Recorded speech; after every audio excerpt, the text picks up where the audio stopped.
Some of these questions pertain to filtration of the kidneys. I filter without all raw. Why, hope so. You don't need to be all raw to filter, and you don't want to be all raw to filter. But it takes all raw sometimes to get yourself to filter. You know, what you're doing is reducing the swelling in the kidneys, getting the adrenals up so the sodium-potassium balances are accurate, and basically getting yourself hydrated even in the kidney and the lymphatic tissues and the lymph nodes to the kidneys. Remember, kidneys and bladder have lymph nodes to them as well. So you want to filter always, or as much as you can. There's sometimes you look, it doesn't look like you're filtering much, and I suppose that's the ebbs and tides of, don't get too caught up in it. You know, you can get too locked up in filtration too. And here's a person why says you do, because you are not filtering lymph, you are filtering the cooked food you ate. Now, all these foods are broken down. You know, you get rid of any digestive waste through the pooperino, but anything you pee out is going to be metabolitic waste. And you're going to have metabolitic waste from cooked food, raw food, from all foods. Even from meats and dead animals and all that, you've got a lot of waste that come from these things as well. So you want to filter no matter what you eat, cooked, raw, or whatever. It just takes a lot sometimes for someone to get filtering. It takes hydration. And hydration and energy comes from the living foods. And sometimes eating living foods, you stop the filter for some reason, but there's always some degree of filtration. When there's not, your creatinine levels are pretty high and you're headed for dialysis because your blood's getting the kickback a little bit. So I disagree with that one. You never filter stagnant lymph without all raw or fruit. I disagree with that. You should filter eating anything. But to get yourself to filter, some people are so inflamed in the kidneys and so genetically weak that they have to enhance the consciousness of the cells of the kidneys. They have to hydrate the lymph fluids because they're so agglomerated that they don't move well. And even in the kidneys, swelling and that sort of thing take place. And so filtration. And I'm sure there's a lot more to that. And we will learn as time goes on about more of that. I only know so much, and who knows? There can be a lot more role that the adrenal glands play in that. And does the pituitary play any role in the filtration issues of the body? They control the adrenals, which sit on top, and of course that definitely has some control power there. And of course low steroids, especially your alkaline steroids, can create more of an acidic hit as well. So the adrenals play a big role in a lot of things. How do you know you're filtering lymph? You always filter lymph. You can't filter foods out of the urine. Now your urine is totally tied to blood and lymph. It's also tied to the colon, no question about it. The absorption of water out of the colon is well known back into the body to make your stool firm, so you can pass a little more firm stool and you're not always liquid.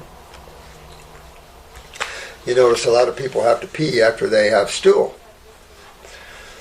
When you go raw, mostly fruit for 2 weeks, then check fruit are easy to digest, isn't hard on the body, so it can focus on cleaning and loosening stagnant waste, and that's true.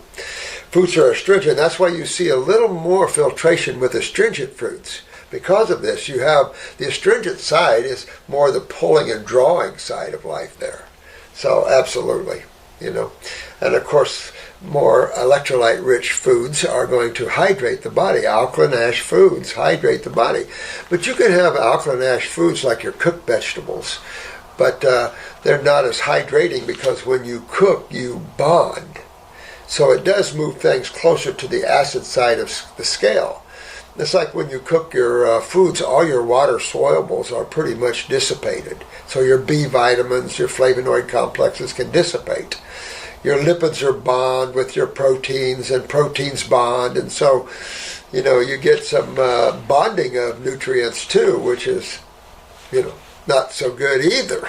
So you lose your electricity and you lose your more of your alkaline principles when you cook. That's why raw is so energetic, because you don't lose the electromagnetic energy. Your electrical bonds are present, so your magnetism is present, and it just energizes and enhances, and then the consciousness of the plant is present. So that also has to be looked at. You know, the mental part of the plant bonds with your mind. The emotional part of the plant binds with your emotional body. This isn't just a physical experience here. That would be selling the Creator short, wouldn't it? Absolutely. You know. But when the kidneys are healthy and filtering, which was the question? Person Y. No, it's what you are filtering that is what matters. Everyone filters, otherwise you would go into renal failure. And that is true, I think, to a certain degree. There is minor filtration for sure, or the blood would get a kickback too. And that's, of course, why they do dialysis. Dialysis doesn't clean the lymphatic system. Hell no. It just cleans your blood, but it strips your blood. Not good. You know, and then they use acids to strip, and so there you go again. I mean, they can use bleach, which is a high alkali, which is about the same thing, really. The question is, are you filtering stagnant lymph waste? Always. Remember, the urine, these systems are closed systems. It's kind of like blood does not have an eliminative organ. It's a closed system. Closed house. Yeah, the only way you have an elimination of blood is when you break a vessel, or you lose connective tissue and you pop, like in an aneurysm or something. Yeah, that's not a way you want to lose that one. But the waste of the body has two ways out. Your digestive waste is through the GI tract. Of course, anything absorbed into the blood then is then metabolized or dumped into the sewer system, and that then has a way out through the kidneys and the skin, of course. But that's after metabolism and all that's broken down. All the undigested waste and things like this are going to go through the pooperino, what is not absorbed into the bloodstream. Anything that's blood absorbed, of course, the lymph system is its trash can. You know, and the spleen is the big trash can for that, if you hadn't noticed. The spleen is both a blood and lymphatic organ because it's how the blood cleans itself. Get an A&P for Dummies, or get a medical dictionary and read about what these tissues do for you, as much as they know. The kidneys really are not it's somewhat of a blood cleansing, but the spleen is really the big organ for that. And so the lymph nodes are involved, all these things are involved. So anything that you pee out is a product of waste and byproducts of metabolism for the most part, and what the blood's dumping into there as well. That's another problem. Serious chemicals can be dumped into the lymphatic system, and we test the blood a lot. That's why I like hair analysis, a little more accurate in chemistry of the body in terms of toxic chemicals and things like this. The blood's going to dump. If it can, it's going to dump what it doesn't want into the lymph system. There's no other place to dump it, because outside of that you have the cells. And if the blood could dump toxins to the cells, that would endanger the cells. So God wasn't that stupid. So you have a sewer system. It's like in the kitchen. What you don't want goes down the food disposal, and where does that go? Grinds it up and throws it into the septic tank. And then what is in the septic tank? Same thing in your lymph nodes. Bacteria. If you don't understand their role, then you try to kill them. It's like, what?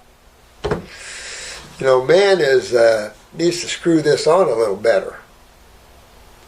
But, don't make a big deal out of filtration other than that. Let's see if there's more on that.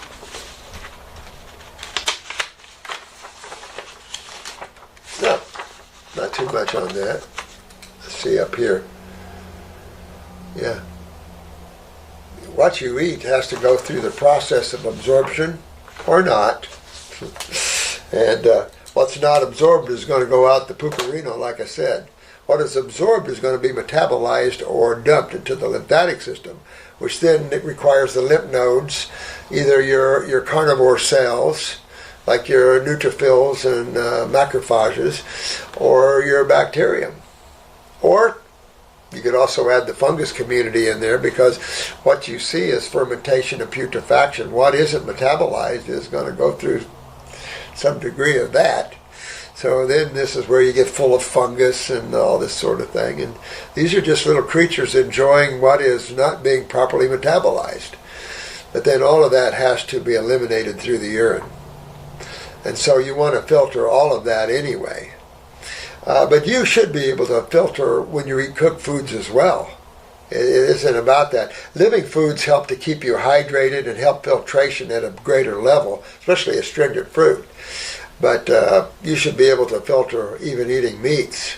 And that's part of the problem, is that you will filter eating these cooked foods, hopefully, but in time it'll shut down filtration. Just that's what does it in the first place, is high protein diets is what damages and inflames the kidneys. But it also does that to the whole body. That's why protein is one of the biggest myths our society is promoting. It's one of the saddest things that you see. And again, when you go back to mother's milk, protein is the least of the three, by far.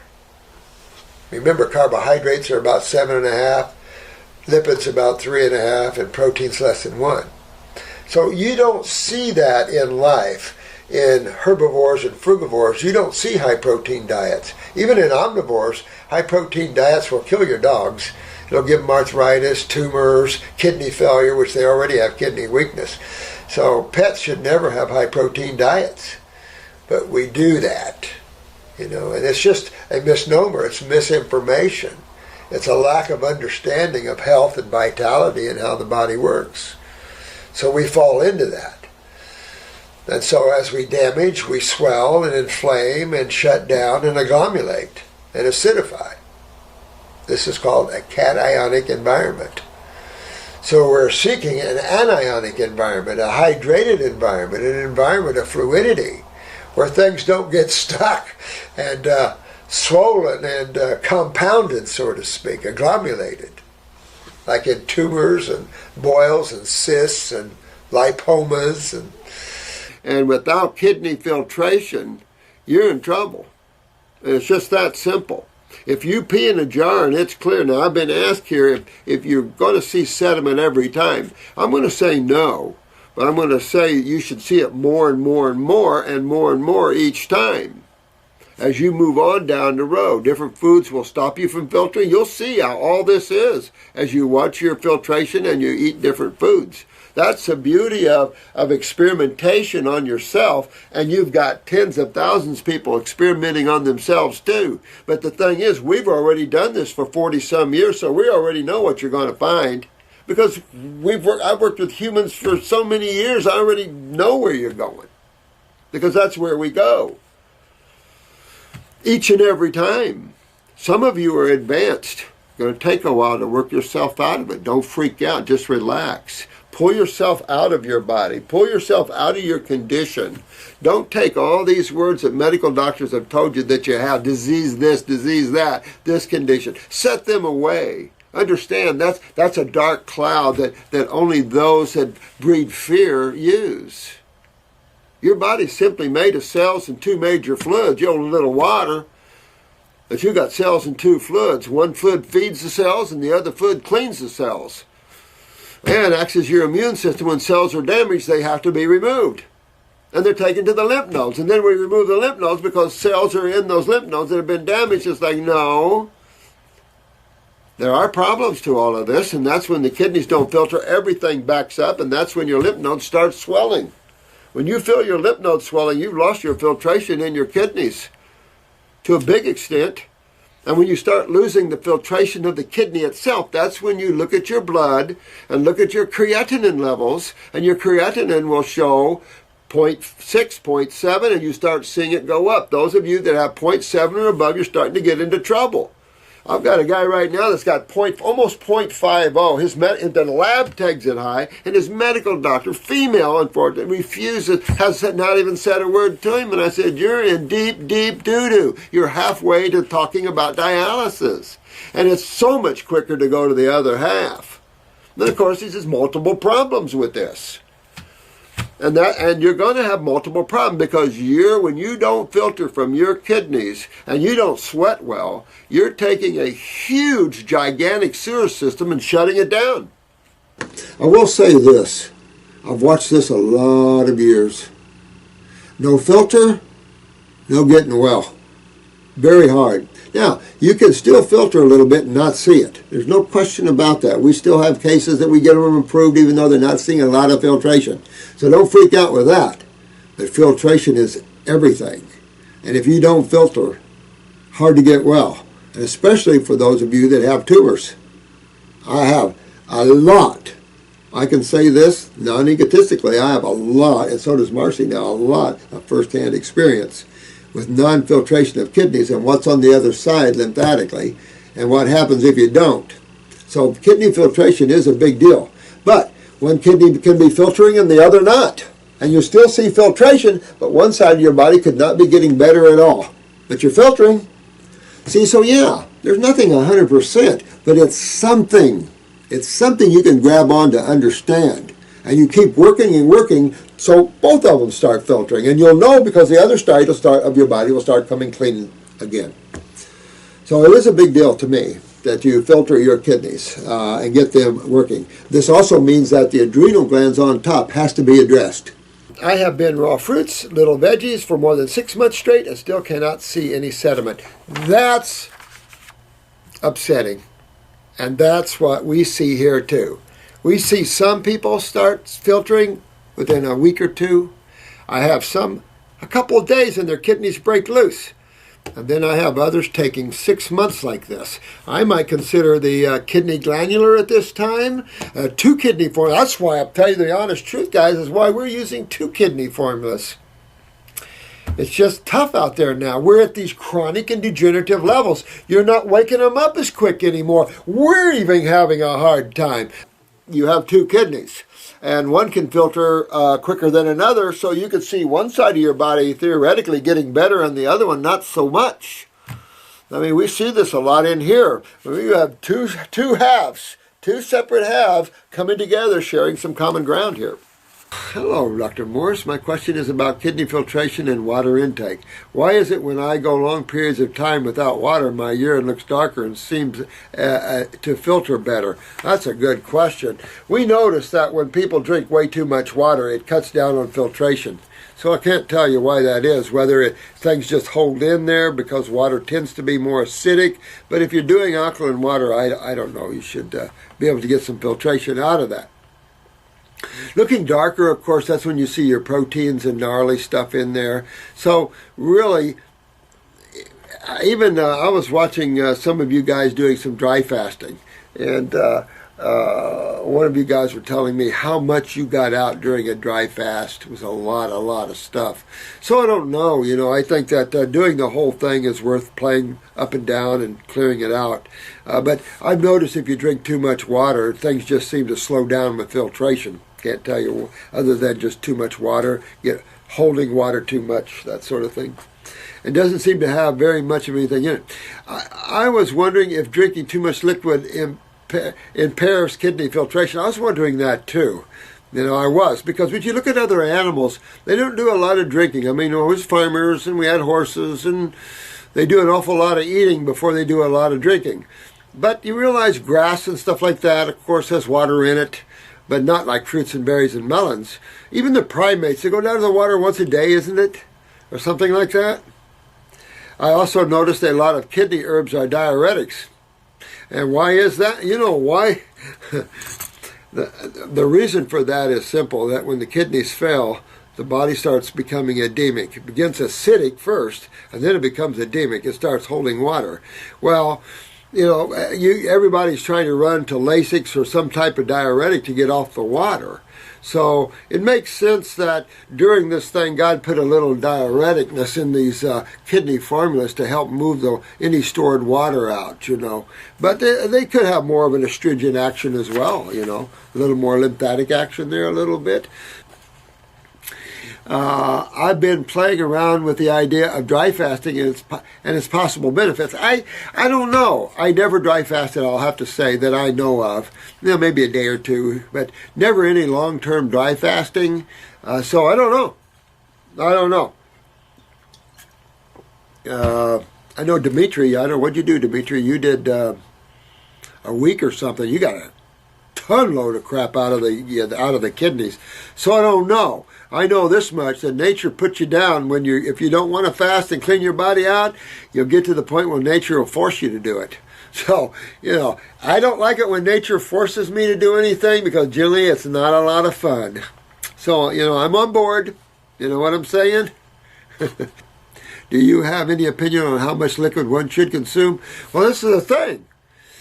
See, depends how acidic you are. Because if you're really acidic, you drink liquids. If you feel bloaty after you drink a glass of water, I don't know. That's not too good. It means you're retaining water. And of course, the weaker the kidneys, the more water retention you're going to have. Input should measure output. And a lot of people have higher input than they have output. Where's all that going? Edemic, weight. When your lymph nodes swell, you're not filtering. Something's backed up down below. When something swells up above something, means something down below that is responsible for moving that which is above is blocked, then you're going to see up above swell. And this is true with lymph nodes. When lymph nodes swell, you immediately think, kidneys, am I filtering? Because that's what's up, and that's key.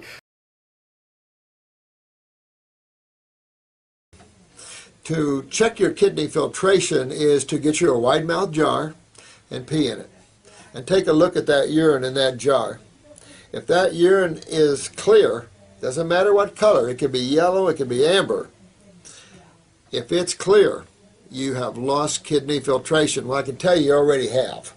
Now, you could be picking up some left or right, whichever side doesn't have the tumor on. You could be picking up some filtration from that. But ultimately, you want to see snow in your urine. You want to see a lot of sediment. It looks like dandruff. That's the lymph system. Dandruff is the lymph system. That you want to see you want to see chemistry in that urine. The urine's probably going to be a little whitish yellow, and the white's coming from all the sediment in it. I think most of us have seen times when our urine looked like it was whitish and full of sediment. For men, when they urinate in the toilet, the urine's going to travel toward the bottom of the toilet. Women, unfortunately, are going to have to take a look with the jar. Men should look with the jar, because I did that living in my van. I had a jar I had to pee in. I lived in a bathroom in a Volkswagen camper van, so at night I had to pee in a jar, and the next day, throw it and clean it out. I mean, that's what you do when you live in a little van. But I always check my urine. Just that's the thing, what's in there? What's coming out of me? Part of the driving force of getting well. It's all about filtration. Check your urine, each and every one of you. Even you type 1 diabetes, check your urine. Make sure you're filtering. We show this a lot. Thank you so much for the chart.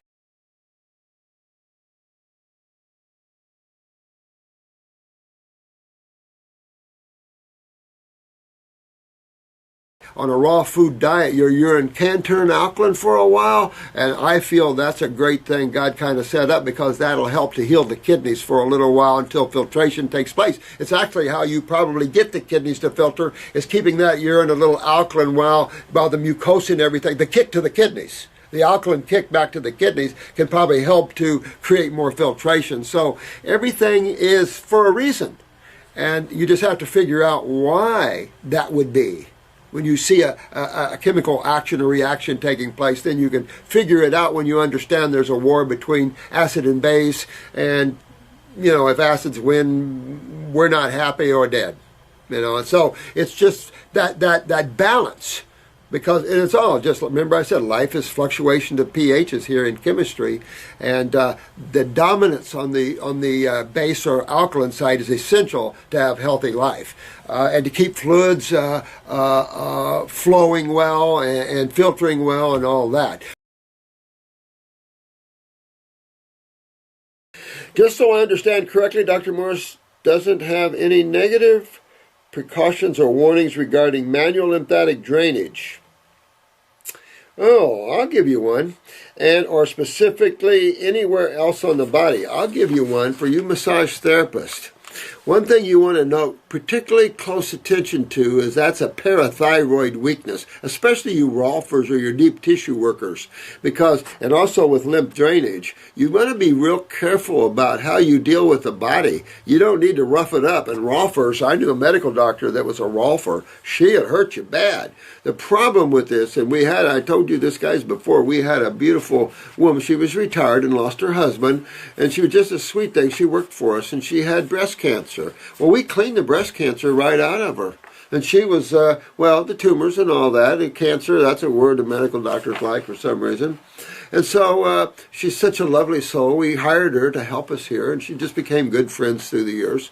And then she had a real tough session with a semi-rolfer. And later, she didn't show up for work the next day, and so then we sent someone over to her house, and she was dead on the bathroom floor. And my guess is a aneurysm. You know, when you have a parathyroid weakness and your vascular walls are thin, you don't go kneading on a person heavy and hard. I can just tell you, and especially deep tissue work and rolfing, because you can pop. And that, you got to be careful how you work on the human body, because you can't force lymph. And first of all, a massage therapist can't make the kidneys filter with massage therapy. Now, you might be able to definitely assist it with neurolymphatic or kinesiology work, and maybe some assistance with reflexology work from the feet. But if you think you're going to massage and make your kidneys filter, I think you're mistaken. So you have to be careful, because this is a huge deal in the process of taking a human whose lymph system is backed up and getting them filtering and hydrated again.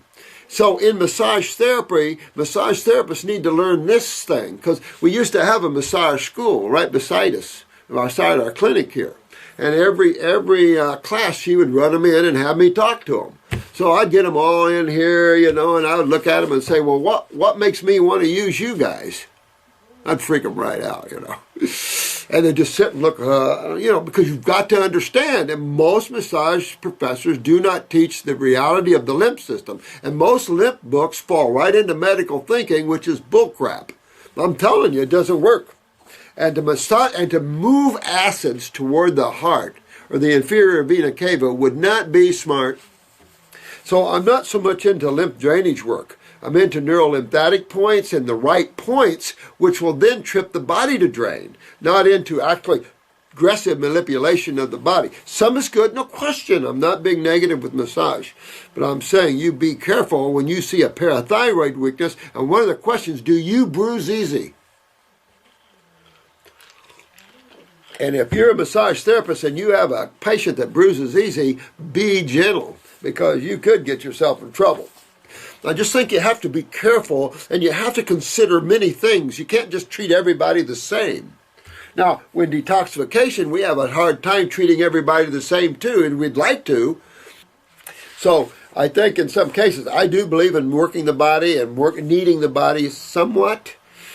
But I like points, and I like to use all these neurolymphatic points, and there's a lot of other points in the body you can use. I like using those points. I was telling you I had a naturopath. He was Dr. Jensen's first original patient, original friend. I mean, these guys were buddies. Jensen would come here to Warm Mineral Springs, which is a highly mineralized spring out of the earth. People travel from the world to come here to this. State bought it, now closed it down. It's like, what? But Jensen used to come here just for those springs and the special mangoes we have just down the way. Best mangoes in the world, I'm telling you. Huge mangoes. Unbelievable mangoes. And they get bigger. You know, some of the guys down there got some major mangoes. But you have to just be careful with digging in too hard on the tissues that are inflamed, that are thin. Connective tissue is thin. You have to be careful, because there's nothing gained except feeling a little better temporarily for the onset. But there are some good massages, no question. They do make you feel good and relax, and it's nice to knead. But true filtration is how you get a remedy from this. And if you do lymph drainage, massage therapists, you've got to learn kinesiology and learn the neurolymphatic points, or move everything toward the kidneys and start working on the kidney points. Inspire those kidneys to filter. And then, because hydration is essential for proper filtration as well. So this is a huge deal when you look at massage therapy on top of what you guys know. So you just have to be caution to the wind in all therapies. But keep your eyes open for bruising easy and parathyroid, because you don't want to happen to your patient what happened to our friend Susie.